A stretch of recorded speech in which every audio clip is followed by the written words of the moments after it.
मस्त अशी मोजक्या साहित्यात आणि कमी वेळेत होईल अशी शेवगा बटाट्याची भाजी. आता सगळ्यात आधी शेवग्याच्या शेंगा कापून त्याचे जेवढे निघल तेवढे सालं काढलेले आणि बटाटे 2 घेतलेले आहे, तेही उभे कापले सालं काढून.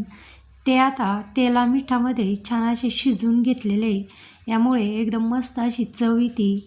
तेल टाकलेलं आहे आणि त्यानंतर थोडंसं मीठ टाकलं, यामुळे मीठ जे आहे ते शेंगांच्या आतमध्ये जातं आणि बटाटेही चवीला मस्त लागतात असे भाजीत. म्हणून मीठ टाकून तेला मिठात थोडेसे हे शेवगा बटाटा शिजलेला आहे आणि मसाल्यामध्ये टाकल्यानंतर पटकन असा काही वेळेस कच्चा असतो, म्हणून आधी हा तेला मिठात शिजवून घेतलेला आहे शेवगा बटाटा. आता यामध्ये 2 ग्लास पाणी टाकलं आणि त्याला शिजायला ठेवलेला आहे शेवगा बटाटा. तर यामध्ये शिजत असतानाच 1 चमचा खोबऱ्याचा असा कूट टाकलेला आहे आणि अशी भाजी एकदा बनवून बघा, मस्तच लागते.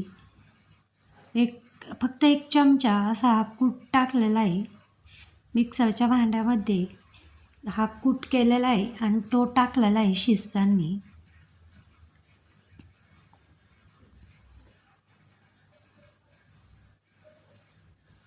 आता शेवगा बटाटा झाकण ठेवून शिजायला ठेवू.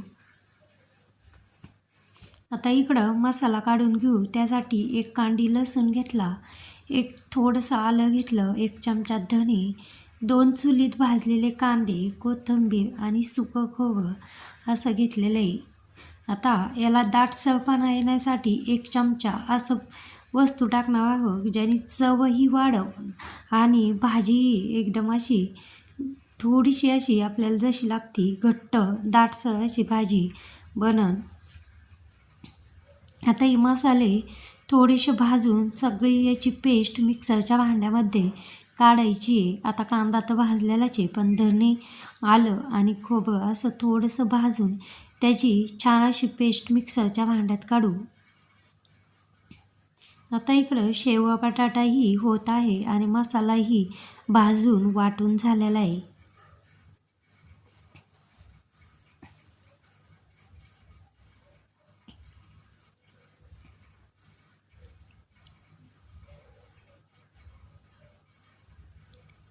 आता ती वस्तू म्हणजे कोणती, तर मी तडका पॅनमध्ये थोडंसं तेल टाकलं आणि त्यामध्ये 1 चमचा बाजरीचं पीठ टाकलेलं आहे. यामुळे भाजीला तर चव मस्तच येईल, पण छान अशी थोडीशी घट्ट अशी भाजी होईल.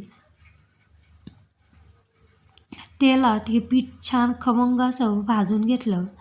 आता त्या कढईतील शेंगा बटाटे काढून घेतले एका भांड्यात आणि त्याच कढईत तेल टाकलं, थोडंसं हळद टाकली, कांदा लसूण मसाला आणि मटण मसाला असे दोन्ही मसाले तिखट अंदाज घेत टाकलेले, थोडंसं लाल तिखट.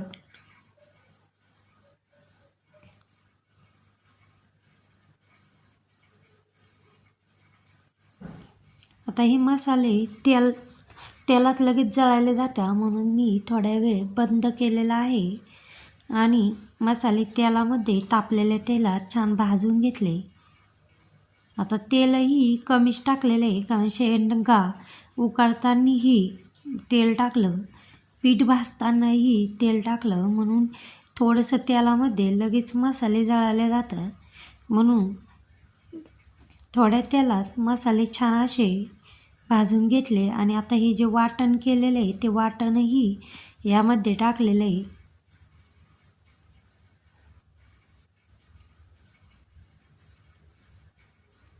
आता वाटण आणि मसाले जे सुके मसाले त्याला छान असं तेल सुटून देऊन कमी गॅसमध्ये परतून घेतलेले आहे मसाले.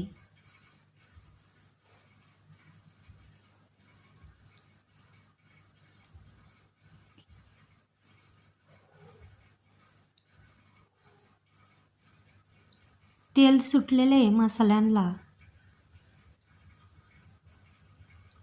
आता हे जे पीठ भाजलेलं आहे तेलात तेही टाकून देऊ आणि पुन्हा एकदा सगळं मसाले, पीठ, सुके मसाले व्यवस्थित असे एकदा हलवून घेऊ. आता ज्या उकडलेल्या शेंगा बटाटा आहे तेही या मसाल्यामध्ये टाकून द्यायचे आहे. पाण्यासकट टाकून दिलेलं आहे आणि याला पाणी टाकल्यानंतर व्यवस्थित हलवलं की 5 मिनटं मस्त अशी भाजी उकळून देऊ.